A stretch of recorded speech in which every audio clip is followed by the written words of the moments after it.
Ketika ma'rifatul fana ditanya Syekh Abdul Hamid, siapakah engkau? Jawabannya Allah. Sama seperti Syekh Siti Jenar, sama seperti Al-Hallaj. Cuma mereka mabuk di situ, tidak terus.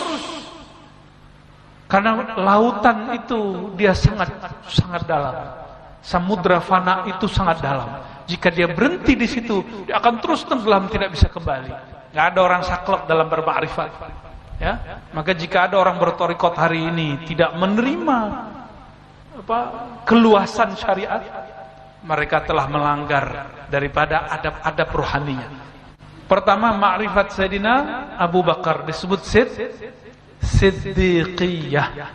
Ma'rifat Siddiqiyah itu ujung ma'rifatnya tidak ada huruf, tidak ada suara, tidak ada ibarat, tidak ada kalam.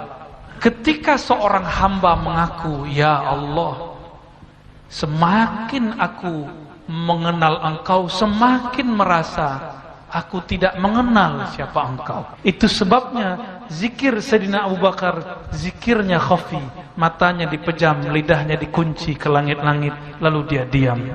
Hanya menyebut Allah, Allah. Bahkan lafaz Allah pun nanti tidak disebut lagi. Cukup nafasnya naik turun. Bawah. Bukan berarti itu nama Allah.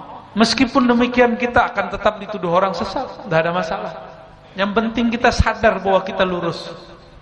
Kita sadar bahwa imam kita siapa. Dan yang ketiga, di halaman ketiga disebut ma'rifatul fana, mengetahui ilmu mengenai fana. Fana itu artinya lenyap, karam. Bukan berarti hamba bersatu dengan Tuhan, itu mustahil. Allah qadim, hamba itu hadis baru, maka tidak ada penyatuan antara yang baru dengan yang qadim, Allah Ta'ala. Yang ada sang baru ini seperti kita merasa dirinya tiada. Yang ada hanyalah Allah Ta'ala. Itu namanya ma'rifatul fana. Ma'rifatul fana ini jika diolah tidak diteruskan ke ma'rifat berikut, jadilah seperti Syekh Abdul Hamid, Datuk Ambulu. Tapi jika diteruskan ungkapannya, dia menjadi ma'rifatul baqa. Di ma'rifatul baqa kembali kesadaran si hamba. Ketika ma'rifatul fana ditanya Syekh Abdul Hamid, siapakah engkau? Jawabannya Allah. Sama seperti Syekh Siti Jenar, sama seperti Al-Hallaj. Man anta? Anda siapa? Allah. Itu bukan dia yang jawab. Kalau dia yang jawab batal. Karena Syekh Abdul Hamid makhluk. Dia benda baru, bukan Tuhan. Ya. Lalu bagaimana kok itu bisa terjadi? Pernah terbayang enggak Nabi Musa dapat kalam Allah di Bukit Tursina, masuk goa? Itu Allah berbicara lewat apa? Allah menggunakan alam semesta yang ada di situ lalu berbicara. Tapi kalamnya tanpa huruf dan suara, kalamnya tidak menyatu pada benda. Apa rahasianya? Hanya Nabi Musa dan Allah yang tahu. Ya, itu rahasia-rahasia mereka, itu rahasia para nabi. Jika Allah dapat menggunakan bukit, cahaya sebagai media berbicara, maka Allah juga bisa mengkalamkan namanya pada nama hamba bernama Al-Hallaj, hamba bernama Abdul Hamid, hamba bernama Siti Jenar. Cuma mereka mabuk di situ, tidak terus. Karena lautan itu dia sangat dalam. Samudra fana itu sangat dalam. Jika dia berhenti di situ, dia akan terus tenggelam, tidak bisa kembali. Dalam bab hakikat mereka benar, tapi dalam bab syariat mereka melanggar syariat Muhammad secara ilmu zahir. Atas dasar itulah ahli fikih yang zahir menghakimi mereka. Inilah terjadi kenapa Sunan Kalijaga merestui penghakiman Syekh Siti Jenar. Kenapa? Sederhananya Sunan Kalijaga berbicara begini, Nabi Muhammad lebih tinggi dia apa ente? Kata Sunan Kalijaga kepada Syekh Siti Jenar, itu tinggi Nabi Muhammad. Nabi Muhammad pernahkah berbicara seperti kamu? Anallah, aku Allah. Sayangnya Syekh Siti Jenar tidak menjawab dengan pas. Seandainya dia menjawab dengan pas, ada jawabannya. Tahu jawabannya? Mau dibocorkan malam ini? Ada rahasianya, saya nggak mau kasih tahu lah. Seandainya beliau menjawab begitu, dan begitu juga seandainya Al-Halat menjawab dengan cara itu, dia akan selamat daripada penghakiman ahli zahir. Itu, ya. Semoga Allah menyelamatkan kita semua. Tapi kita tidak boleh sama sekali ada pandangan hina kepada Al-Hallaj, Syekh Siti Jenar, Datuk Ambulu, enggak boleh. Mereka itu kekasih-kekasih Allah yang mabuk pada lautan fana. Ya.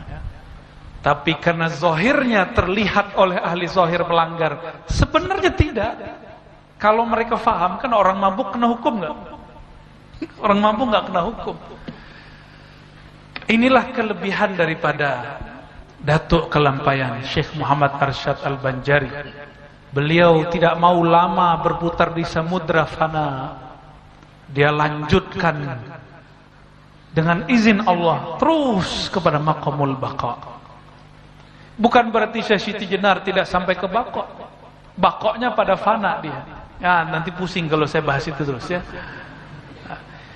Di halaman kelima disebutkanlah kaifiat. Makanya di bulan-bulan lalu saya sampaikan, mohon bersuci sebelum ngaji. Masih bersuci? Syukur-syukur kalau tadi sore mandi taubat, atau kalau minimal mandi. Kenapa? Di sini lafaznya hendak mengerjakan zikir itu mandi dan bersuci daripada hadas litta, ya, daripada hadas. Lalu apa? Mengucap istighfar. Nanti kita praktek ya di ujung insyaallah. Lalu mungkin tidak sempat sembahyang 2 rakaat, sembahyang hajat. Dulu saya disuruh begitu. Habis mandi kita istighfar, disuruh sholat hajat 2 rakaat. Ya. Nanti kita tebus dengan salawat dan subhanallah walhamdulillah wala ilaha illallah. Jadi thariqat itu tidak saklek. Yang saklek itu orang jahil. Orang alim tidak ada yang saklek. Jadi tidak bisa ini, nggak bisa ini. Ada pilihan-pilihannya. Nggak ada orang saklek dalam bermakrifat. Ya, maka jika ada orang berthariqat hari ini tidak menerima keluasan syariat, mereka telah melanggar daripada adab-adab rohaninya. Nah, ini yang paling penting pada bagian itu. Dan di situ semua disebutkan tentang la ilaha illallah. Sampai halaman 8 kemarin ya. Betul? Ya. Jadi jika orang dia membaca la ilaha illallah dengan benar, maka tajallilah nur jamalnya Allah.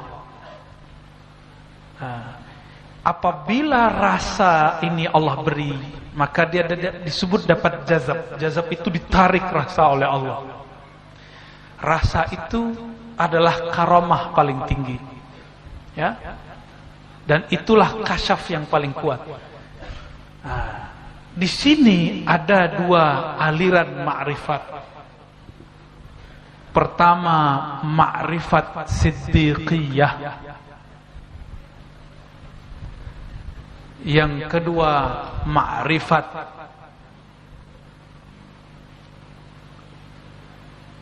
turabiyah atau aliyah. Jadi ada 2 jenis ma'rifat. Pertama, ma'rifat Sayyidina Abu Bakar disebut siddiqiyah. Ma'rifat siddiqiyah itu ujung ma'rifatnya tidak ada huruf, tidak ada suara, tidak ada ibarat, tidak ada kalam. Pernah dengar ada orang berbicara begitu? Ma'rifat itu tidak berhuruf, tidak bersuara. Ini namanya ma'rifat Abu Bakar As-Siddiq. Coba kita lihat ya, kalimatnya di sini. Di halaman ke-9. Seperti kata Abu Bakar As-Siddiq radhiyallahu ta'ala anhu, al-ajzu anil andarkil idraki idrakun. Al-ajzu, lemah. Al-ajzu artinya merasa lemah. Daripada apa? Daripada mendapatkan ma'rifat, pengetahuan. Idrak itu pengetahuan. Ma'rifat itu ilmunya, prosesnya namanya idrak.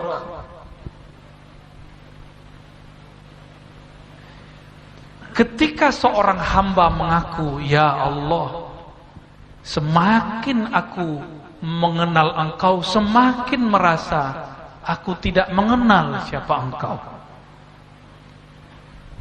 Itu ma'rifat Sayyidina Abu Bakar. Diungkapkan dalam bahasa lama, bila harfin wala sautin. Tidak ada huruf, tidak ada suara. Kalau begitu tutup buku, tutup kitab. Betul tak? Gimana? Mau tutup kitab malam ini? Abu Bakar cukup dengan diam. Apa kata Rasulullah kepadanya? Wahai Abu Bakar, jika ada hamba berdua, salisuhu ma Allah. Salisuhum Allah. Jika ada orang berdua, maka ketiganya adalah Allah. Disebut dengan muraqabah. Muraqabah. Disebut muraqabah adadiyah atau muraqabah ma'iyah. Yang lebih tepat muraqabah ma'iyah. Apa arti muraqabah? Merasa dilirik, diawasi, dijaga. Apa arti ma'iyah? Bersama Allah Subhanahu wa ta'ala. Sayyidina Abu Bakar tidak ada kalam, dia hanya merasakan bersama Allah. Itu sebabnya zikir Sayyidina Abu Bakar, zikirnya khafi, matanya dipejam, lidahnya dikunci ke langit-langit, lalu dia diam. Hanya menyebut Allah, Allah. Ya. Itu ma'rifat Sayyidina Abu Bakar. Bahkan lafaz Allah pun nanti tidak disebut lagi. Cukup nafasnya naik turun. Bawah. Bukan berarti itu nama Allah. Itu bunyi nafasnya. Disebut zikir tanafus, zikir anfas. Nafas berbunyi. Apapun bunyi di alam semesta, itu bunyi tasbihnya. Jika burung berkicau, kipas angin berbunyi, nafas kita juga berzikir. Itulah bunyi zikirnya yang baru diungkap oleh ulama terdahulu. Ternyata di dalam ungkapan itu ada lagi ungkapan, di balik ungkapan itu ada lagi ungkapan. Ternyata tiada batasnya. Maka kitab ini kalau orang katakan ini enggak boleh dikaji, kalau ini tidak boleh dikaji, kenapa Syekh Arsyad Al-Banjari tulis kitab ini? Ya? Bahkan ada yang lebih berjilid-jilid dari kitab ini, banyak. Saya punya banyak, kawan-kawan saya punya banyak. Kadang-kadang kita terlalu berlebihan kepada seorang imam. Ya? Taib.